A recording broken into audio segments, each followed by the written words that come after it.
Good afternoon. Welcome to another show of a sports show with no name. I'm Vincent Gilroy. I'm here with the one and only Tom the Tank Egan in beautiful emerald green today. Thanks for having me back. I must say, you're more than welcome, more than welcome. Lots of things to talk about in the MMA world. We're going to kick it off with Johny Hendricks versus Stephen Wonderboy Thompson.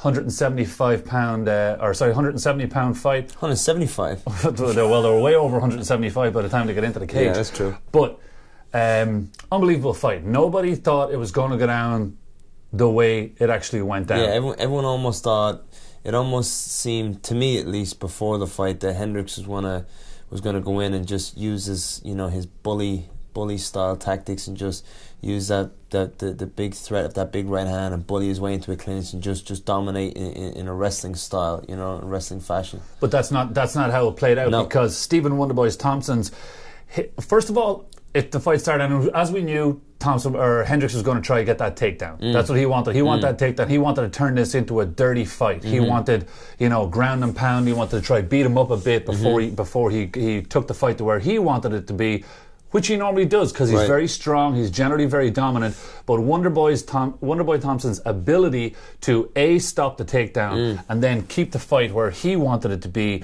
i.e. at a distance. Yeah, it was beautiful.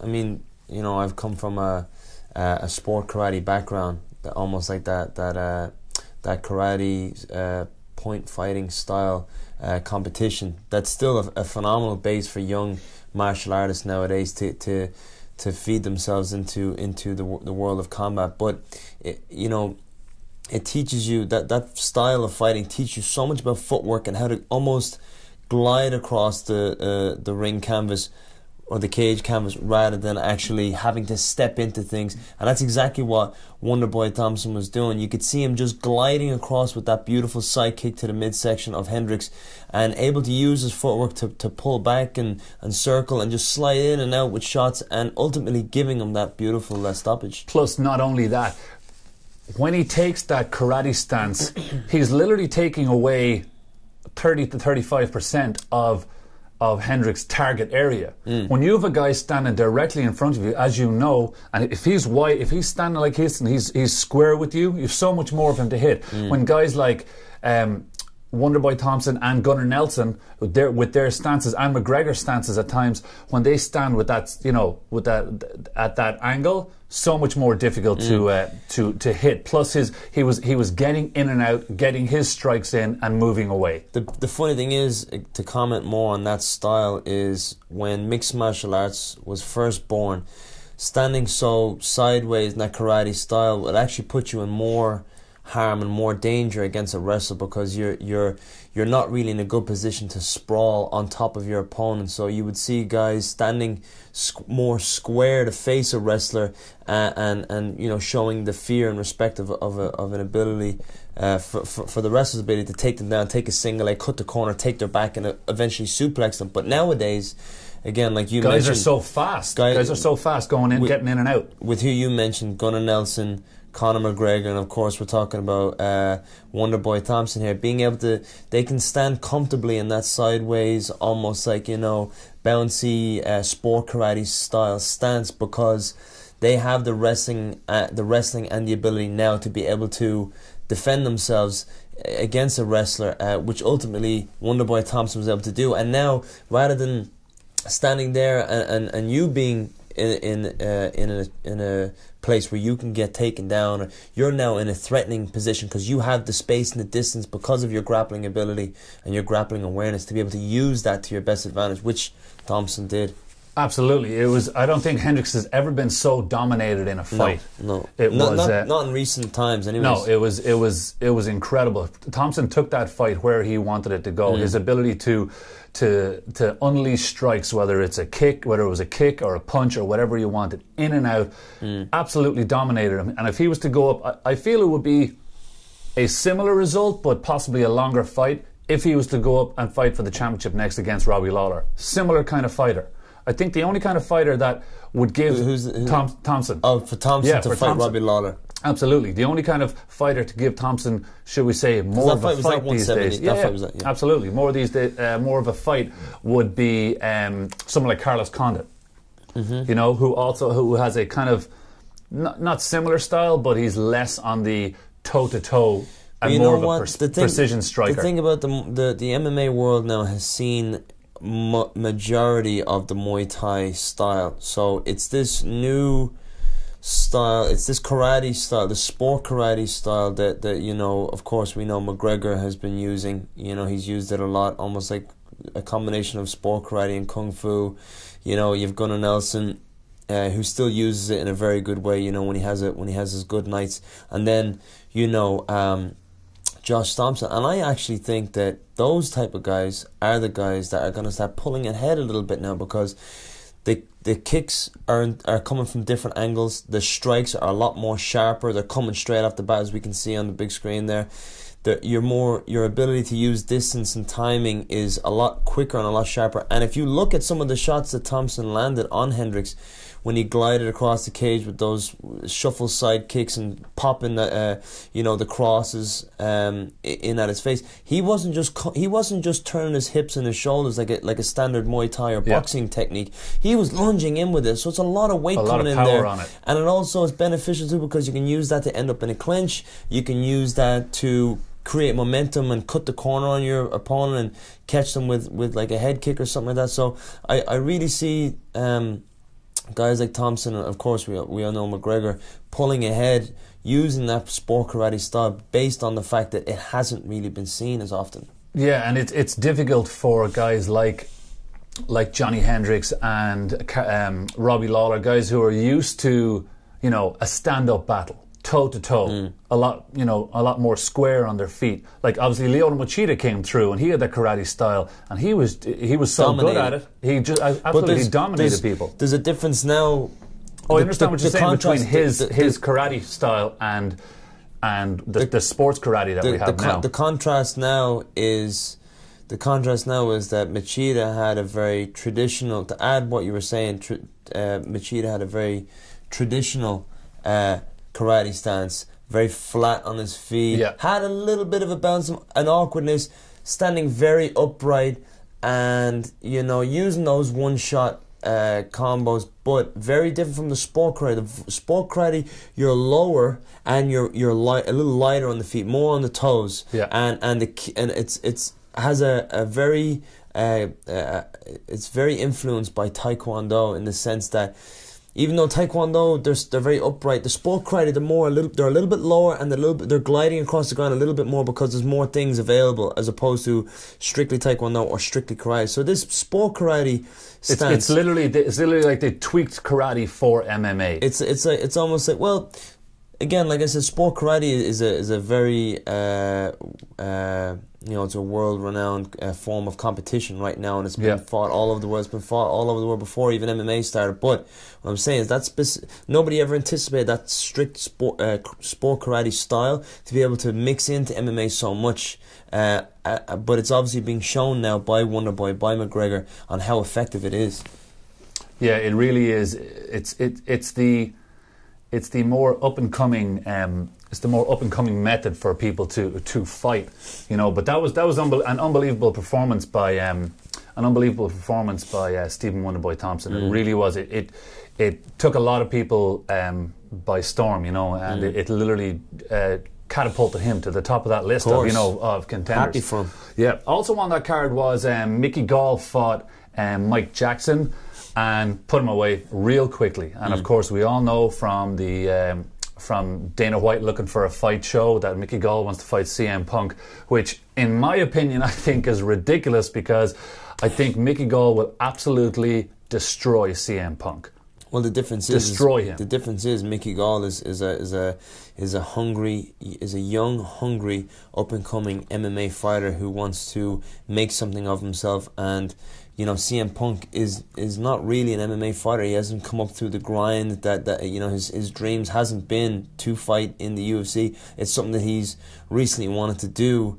I mean, fair enough, you know, you want to do a lot of things in your life, and that's fine. I have nothing bad to say about the fact that CM Punk wants to do that. But him wanting to do it and the result of him doing it are going to be two different things. The difference is, and again, I'm just agreeing what you're saying is, you know, Micky Gall is going to... Yeah, I agree with you. He's going to beat CM Punk. But CM Punk, I don't know if CM Punk really wants this fight because, yet again, he's come out with an injury, a back injury that he's saying he needs to get surgery for.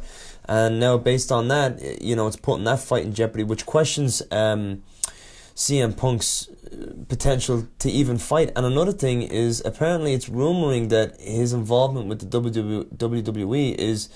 You know, he's starting to become more involved with them. You know, there's some sources saying that he's appearing a little bit more. He's appeared back on their roster as a WWE superstar on their website. There's a couple of things pointing in directions that is he going to segue back into the pro wrestling and just avoid fighting MMA at all? Yeah, that's. I think for him, safety-wise, I think that's a better plan for him. It's kind of like, it's disappointing. It's like, you know, you commit to something. If you commit to something like that and you put yourself out there, and they had the little face-off in the ring, as we can see there on the big screen.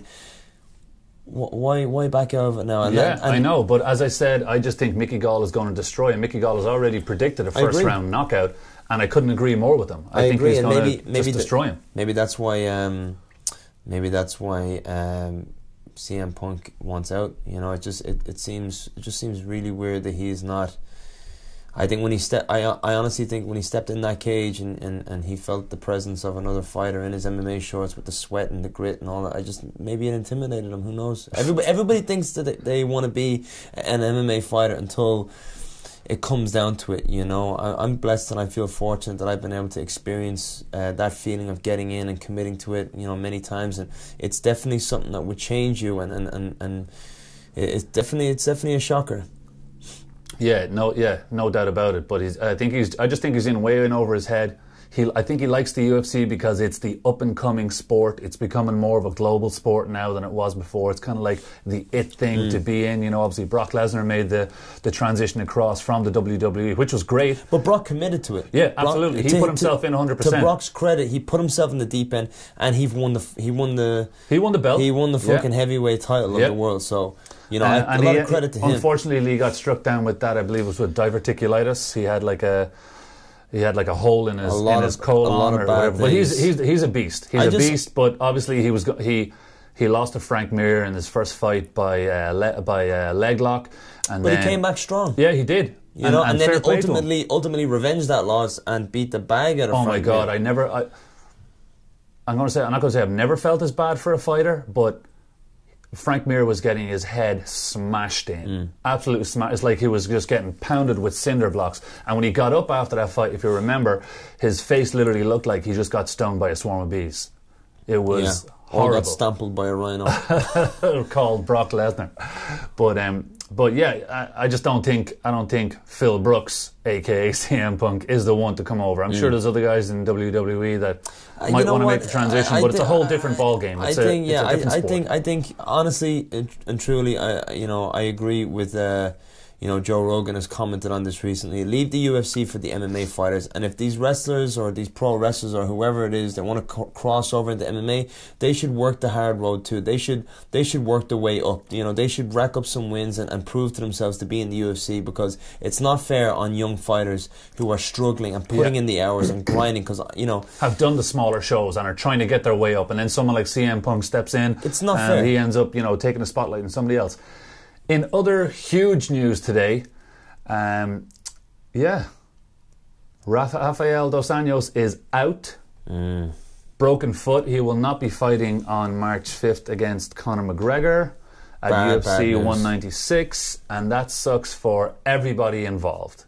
I don't know what, it literally just happened today, we're 5:30 here today. I woke up Tuesday, February 23rd, and we're left without a super fight in UFC 196. It sucks. Yeah, I woke up to a bunch of text messages, tweets, everything. People, going crazy about the fact that this fight is over. It was, it was not on. Very disappointing. There's a list of people who potentially could take that spot. Obviously, as we discussed earlier on, you and I. Jose Aldo got offered it and turned it down, which almost bothers me more than the Rafel Dos Anjos pullout. To be honest with you, it's a big disappointment. Rafel pulls out. Don't get me wrong, but when I read that Jose Aldo, the news came out that Jose Aldo had turned down the fight. It didn't even come out that he was a potential, person to take the fight. It just came out that he turned it down. So the fact that Jose Aldo, and again, much respect to the former champion. I love Jose Aldo. I've been a fan of his for many years, right? Influenced a lot of how I look at mixed martial arts and a lot of people around me. But at the same time, it's like when you've been going on and on and on about how you want to fight Conor McGregor anytime, anywhere, take the fight. That's a massive opportunity. It's an opportunity for him to redeem himself. He doesn't have to cut any weight. As far as I know, it was at 155. Yeah. So no cutting weight, or at least very little cutting weight. Get in the ring, take a payday, and potentially, redeem yourself. Go in there and put a fight. What have you got to lose? Nothing. Nothing to lose. Absolutely nothing to lose. I have no idea why you wouldn't take. He must be either injured or seriously out of shape for him not to take this fight. Because even if he were to lose a second time, at least he is redeeming himself as somebody that is willing to step up to the plate. Because the UFC, essentially, let's face it, is not on his side right now, because he hasn't showed up to work a few times when he was supposed to. Put the UFC out in multiple times, especially against McGregor when he pulled out the first time. Yeah. And then he shows up and then he gets KO'd in 13 seconds. I mean, all of that could have been potentially, at least fixed in some way if he stepped up and fought and saved the UFC. Let's face it, they're going to lose money. Absolutely, no doubt about it. But there are a list of fighters that could potentially take this fight. True.